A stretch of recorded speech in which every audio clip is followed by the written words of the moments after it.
Unlock the power of generative AI in your Android apps by seamlessly integrating the Gemini API into your Android Studio project. Let's dive in. First, ensure you have Android Studio set up and a project ready to go if you're starting from scratch. Create a new Android project. The crucial first step is obtaining your Gemini API key. Navigate to the official Gemini API website and sign up or log in. Locate the section for generating API keys and create a new one. Copy this key. You'll need it soon. Next, we need to add the Gemini API SDK to your project's dependencies.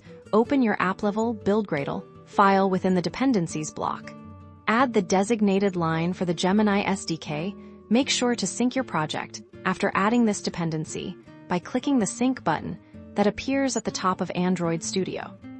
Now, let's securely store your API key. Create a new file named secrets.properties in the root of your Android project's Gradle folder. Inside this file, add a line like Gemini API key equals your API key here, replacing your API key here with the key you copied earlier.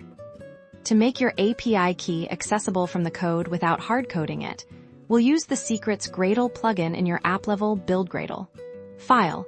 Apply this plugin and configure it to read your API key from the secrets.properties file.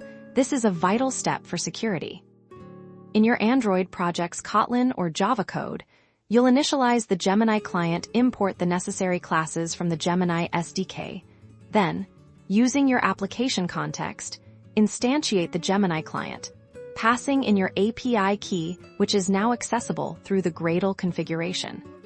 For the user interface, you'll likely want a button to trigger a request and a text view to display the AI's response. Design your activities layout file to include these elements. I'll provide sample UI code in the description below. Now, tie it all together in your activity. Set an on-click listener for your button inside the listener.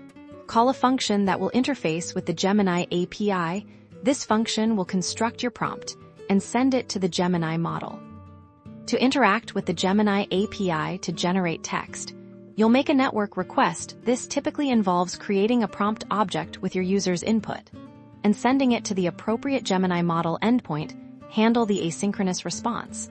Parse the generated text and update your UI's text view. Remember to use coroutines or other background processing mechanisms for a smooth user experience. And there you have it. You've successfully integrated the Gemini API into your Android Studio project, opening up a world of possibilities for intelligent and interactive applications.